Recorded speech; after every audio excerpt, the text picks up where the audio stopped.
반갑습니다. 성경 인물을 통해서 또는 성경적 상황을 통해서 현 시대를 한번 비교해 보는 그런 시간을 갖는 그런 좀 시리즈입니다. 제가 전에도 그런 시리즈 조금 했었는데 이번에 한동훈을 보면서 한동훈을 이해하려면 아도니아를 보면 좋겠다 이런 생각이 들어서 성경 인물과 좀 비교를 해보면서 얘기를 해보려고 합니다. 제가 윤석열 대통령은 예후라는 인물에 비교를 해봤는데 이것도 좀 자세하게 성경 구절을 가지고 비교해보면 조금 더 좋겠다 이런 생각을 하고 있습니다. 먼저 한동훈을 보고 그 다음에 윤석열 대통령, 다른 분들도 한 번씩 보도록 하겠습니다. 자, 인물과 인물, 성경의 인물을 비교하면서 유익이 뭐가 있나 생각해보면 현 상황 속에서 하나님이 하시는 일, 그러니까 성경이 좀 동떨어져 있는 그런 책이 아니라 현실 속에서도 성경에 있는 내용을 우리가 묵상하고 파악했을 때 실제적으로 통찰을 얻을 수 있겠구나. 그런 부분, 물론 이제 이게 너무 또 그 부분을 비유로나 이런 걸 직접적으로 적용하는 것은 무리가 있습니다. 그러나 중요한 통찰 이런 것을 얻는 것에 도움이 된다. 왜냐하면 우리가 인문학 열풍이 불고 했을 때 지금도 뭐 인문학은 되게 중요하게 취급되고 있지만 뭐 중국의 인물 여러 가지 다른 나라의 인물들은 많이 뭐 비교하면서 그렇게 했는데 유독 우리나라 사람은 좀 드물고 리더십이나 이런 쪽에 그리고 성경의 인물을 가지고 얘기하는 경우는 거의 없었기 때문에 좀 이런 부분을 우리가 노력하는 측면에서라도 해볼 필요가 있다 이런 생각이 좀 듭니다. 그래서 영적 통찰도 얻을 수 있고 그렇게 볼 수 있다는 거죠. 성경의 예시를 보면은 요한계시록에 발람, 이세벨 이런 사람 등장하는데 그 이름은 다 구약에 나왔던 인물들이죠. 발람 거짓 선지자, 이세벨도 그런데 이세벨은 이제 신약에서 계시록에서는 이제 거짓 선지자로 나오게 되고 그 이름을 통해서 많은 설명이 되죠. 그래서 발람이라는 이름도 그 이름 자체만으로도 굉장히 많은 설명이 되지 않습니까? 그래서 그런 걸 살펴보면서 현재의 그 인물의 유사성 및 영적인 배후 세력 이런 거에 대한 통찰이 가능할 수 있기 때문에 그런 거 이제 해봐야 된다. 근데 지나치게 그러니까 한동훈도 이렇게 될 거다. 뭐 이런 유의 적용은 좀 유의해야 되겠습니다. 자, 아도니아에 대해서 성경은 매우 짧은 정보만 주고 있는데 열왕기상 1장을 보면요. 그때 학깃의 아들 아도니아가 스스로 높여서 이르기를 내가 왕이 되리라 하고 자기를 위하여 병거와 기병과 호위병 50명을 준비하니 그는 압살롬 다음에 태어난 자요 용모가 심히 준수한 자라. 그의 아버지가 내게 대하여 어찌하여 그렇게 하였느냐고 하는 말로 한 번도 그를 섭섭하게 한 일이 없었더라. 여기서 학깃의 아들 아도니아 어머니에 대한 정보 거의 없고요. 그리고 이 아도니아에 대한 특징은 용모가 심히 준수했다. 그리고 압살롬 다음이니까 이거는 이제 순서죠. 근데 압살롬이 죽었으니까 왕자로서는 아도니아가 1순위라고 볼 수 있습니다. 그러니까 전통적으로 장자에게 주는 거니까 아도니아가 1순위인데 게다가 용모가 심히 준수했다. 그리고 아버지가 섭섭한 말을 한 적이 없다. 평생 자랄 때까지 한 번도 한 적이 없다 하는 말입니다. 이거는 이제 한편으로 보면 다윗이 양육을 잘못했다. 이런 각도로 볼 수도 있고 또 한편으로는 아도니아의 성품이 제멋대로다. 이 부분을 이제 뭐 약간 우회적으로 표현하는 그런 내용일 수 있습니다. 근데 뭐 둘 다 가능하지만 조금 무게는 아도니아의 그 멋대로의 성품을 지적하기 위한 내용일 가능성이 더 높다. 이렇게 볼 수 있을 것 같습니다. 왜냐하면 앞뒤 정황을 봐서 그런 거죠. 자, 그러면 이제 이 섭섭하게 한 일이 없었다는 것은 자기는 태어나서부터 너무 예쁘고 귀엽고 잘생기고 똑똑했겠죠. 하는 거 보면 상당히 똑똑한 사람이 하는 짓입니다. 네, 그리고 용모가 굉장히 준수했다라고 했기 때문에 주변에서도 얼마나 사랑을 많이 받았겠습니까? 그리고 왕자죠. 그러니까 뭐 누구나 자기 굽신거리고 이뻐해주고 사랑해주고 막 떠받들어주고 무슨 말만 하면 예예 하고, 그러니까 뭐 세상에 걸릴 게 없는 사람 아닙니까? 그죠? 예, 그러니까 모든 것을 가진 사람이라고 볼 수 있는데, 네, 그런 사람이 이제 스스로 높여서 이르기를 내가 왕이 되리라. 이거는 다윗을 정면으로 거스르는 거죠. 내가 왕이 되리라. 다윗이 있는데 아직 돌아가신 거 아닙니다. 그죠? 근데 다윗은 솔로몬을 세우려고 했죠. 그러니까 아니다. 내가 왕이 되리라. 이렇게 나오는 거죠. 네, 그렇게 지금 합니다. 그래서 이 중요한 성품에 대한 단서는 꾸지람을 한 번도 들은 적이 없다. 그러면 제멋대로다는 거죠. 이 부분에서 제가 한동훈과 아도니아의 공통점이 있지 않겠나 이런 생각을 하는 것이, 한동훈도 이제 나중에 가서 보겠지만 아도니아와 비슷한 케이스로 자라지 않았겠나. 용모도 괜찮고 똑똑하고 뭐 집안이 부자거나 뭐 이러면은 뭐 걸릴 게 있었겠습니까? 네. 그래서 뭐 리더십도 괜찮고 성격도 괜찮고 다 좋다는 거죠. 그러면 이제 어릴 때도 뭐 이렇게 더 받들어져서 자랐을 가능성, 네, 그런 게 상당히 높다. 아도니아가 그런 사람이었다 하는 거죠. 자, 여기서 스스로 왕이 되려는 마음이 딱 그 자기 자란 환경 배경에서 나옵니다. 그게 이제 한편으로는 사람이 큰 장점인데 결정적인 단점이 될 수 있는 거죠. 되게 이제 그런 얘기 하지 않습니까? 사람은 단점 때문에 넘어지는 게 아니고 장점 때문에 넘어집니다. 그러니까 아도니아는 장점이 많은 사람인데 그것 때문에 스스로 왕이 되려는 마음을 품게 되는 거죠. 네, 그래서 이 동조자를 모으고 구체적으로 실행에 옮기고 그렇게 하는데 전혀 자기가 실패하리라는 생각을 하지 못합니다. 왜냐하면 자기는 항상 옳고 내가 말하면 다들 예예하고 그 주변에서 다 자기를 좋게 봐주고 칭찬하고 섭섭하다는 한 말을 한 번도 들은 적이 없으니까 이런 일을 할 때 자기가 실패할 수 있다거나 뭔가 잘못됐을 거라는 생각을 못합니다. 그 주변에서도 그런 분위기가 계속 연출이 됐을 거고, 왜 제가 이런 걸 또 하느냐면 저도 약간 그랬거든요. 죄송합니다만 어릴 때 뭐 공부도 잘했고 뭐 모범적이고 뭐 이러다 보니까 부모님이 저를 특별하게 대우를 해줬습니다. 그리고 주변에서도 항상 좋게 봐줬어요.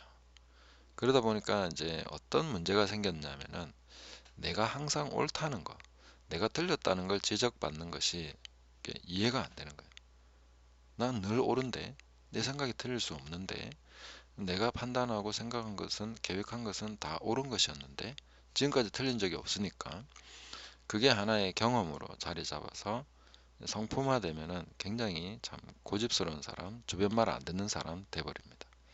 그래서 초엘리트 코스를 계속 밟아온 사람이 어떤 사람이 이제 정말 똑똑하고 괜찮은 사람인데도 이상하게 희한한 실수, 그러니까 주변 말을 안 들어가지고 고집스럽게 뭐 아니면 멋대로 해버린다든지 이런 일들이 있다는 거죠. 그 세상이 자기 뜻대로 다 된다고 생각하는 거예요. 그리고 자기가 뭘 하면 다들 지지해주고 반대 의견을 제시하면 안 된다고 생각하는 그런 이상한 마음이 생길 수 있다. 아마 아도니아가 그랬을 것 같다. 아도니아는 그랬죠. 이미 그런 일을 지금 저지르고 있었죠. 자, 그럼 아도니아의 착각이 뭡니까? 자기가 왕 될 수 있었다는 거. 이거 내 거였다는 거. 그러니까 열왕기상 2장 15절 보면 그가 이르되 당신도 아시는 바이거니와 이 왕위는 내 것이었고, 자, 한 번도 자기 것이었던 적이 없습니다. 근데 내 것이었다고 얘기합니다. 그리고 온 이스라엘은 다 얼굴을 내게로 향하여 왕으로 삼으려 하였는데, 네, 뭐 이게 사실일 수도 있습니다. 근데도 엄청난 착각이죠. 네. 사실이지만 착각입니다. 맞지 않습니까? 그죠? 그리고 그 왕권이 돌아가 내 아우의 것이 되었음은 여호와께로 말미암아 씀이니이다. 진짜 마지 못해서 여호와의 이름을 끼워 넣어 가지고 뭐 어쩔 수 없이 인정하는, 네, 그런 지금 말을 하고 있는 것입니다.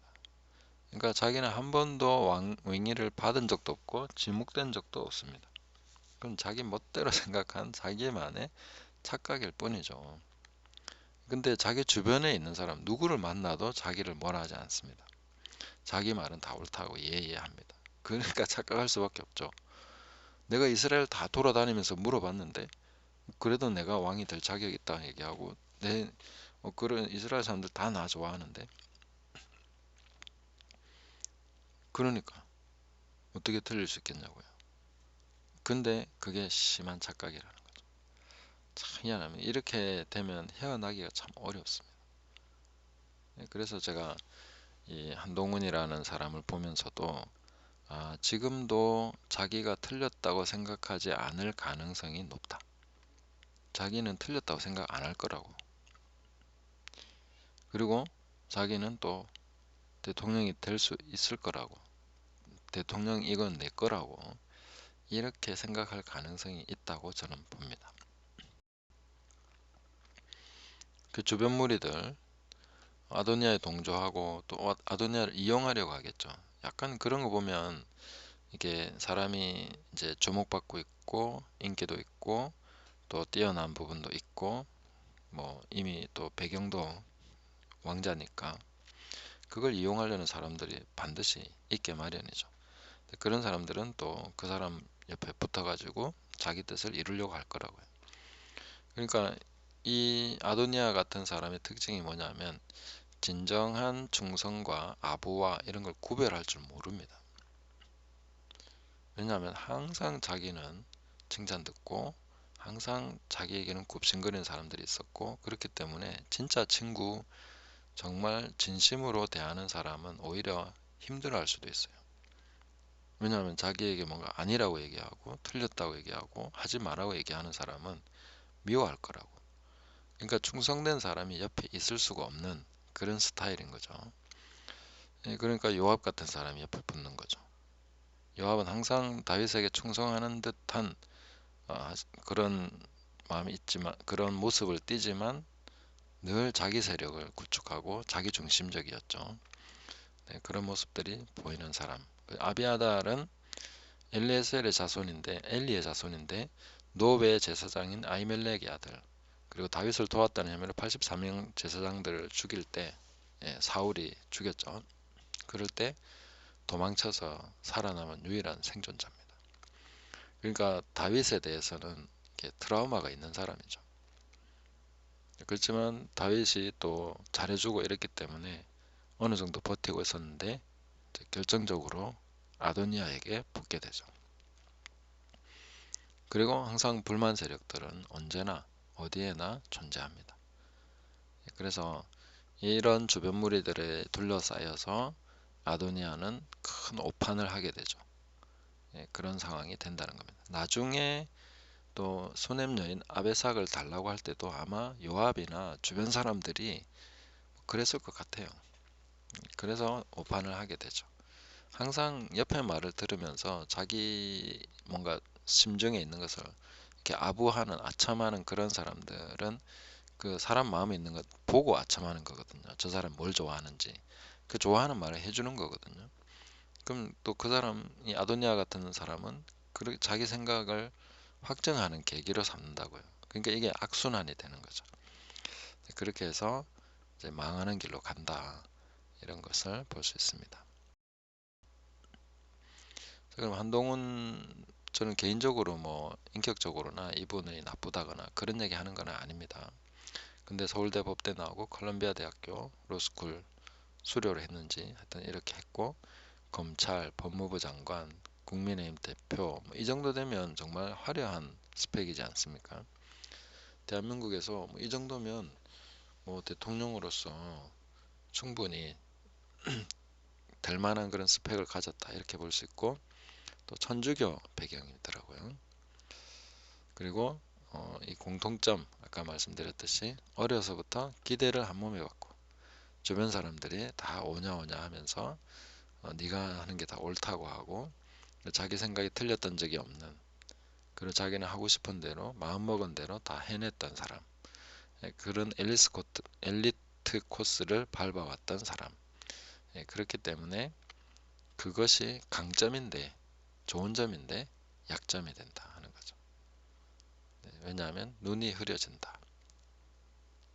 뭔가 주변 사람들의 말이 자기 아첨하는 말인지 진심으로 하는 말인지 팩트인지 뭐 이런 걸 구분하는 능력이 좀 떨어질 수밖에 없다, 이렇게 됩니다. 그러니까 주변에서 막 떠받들면 또다시 자기가 뭔가 되는 것처럼 될 줄로 생각하고 나타날 가능성이 높다 하는 것이죠.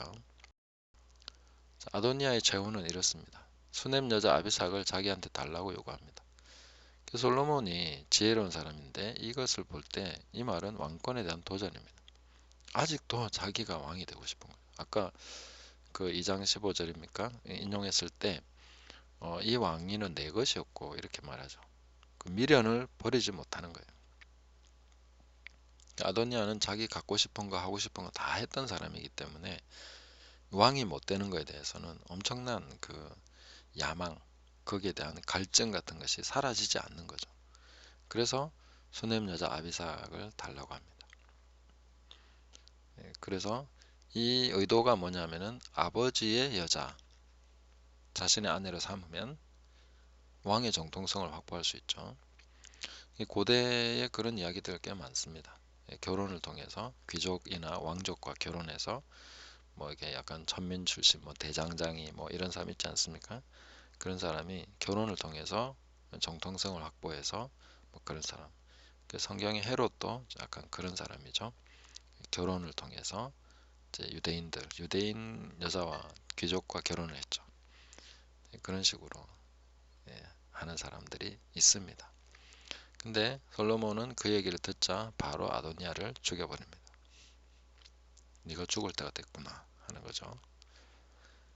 근데 한동훈 같은 경우도 저는 아직도 대통령이 되려는 야망을 그대로 가지고 있을 확률이 높다, 이렇게 생각합니다. 왜냐하면 자라온 배경, 아도니아와 비슷한 그런 성향을 가졌을 확률이 높기 때문에 이렇게 한번 비교해 보면 우리가 성경도 보고 현실에도 한번 파악을 하고 이렇게 볼 수 있다, 이런 생각해서 말씀드렸는데, 개인적으로 한동훈을 뭐 이렇게 인격적으로 뭔가 낮춰본다거나 뭐 그럴 의도로 얘기하는 것은 아니기 때문에 이런 부분들을 아도니아와 비교해 보면서 아 그렇구나, 또 우리 자녀들을 기를 때에도 이런 부분을 좀 참고해야 된다라고 봅니다. 애가 똑똑하고 예쁘고 뭐 잘하고 그러면은 이 섭섭한 말을 안 하죠. 너는 무조건 하면 잘하고 다 되고, 물론 실제로 해내고 막 좋은 대학 가버리고 뭐 자기가 목표한 거 다 이루어버리고 뭐 그러면 어떻게 됩니까? 주변 얘기를 안 듣는다는 거죠. 그리고 아첨꾼들에게 놀아나게 된다. 그런 구분하는 능력이 사라진다. 이런 거 이제 좀 주의해야 될 부분이 아닌가, 이렇게 생각을 합니다. 오늘은 여기까지 함께 보겠습니다. 감사합니다.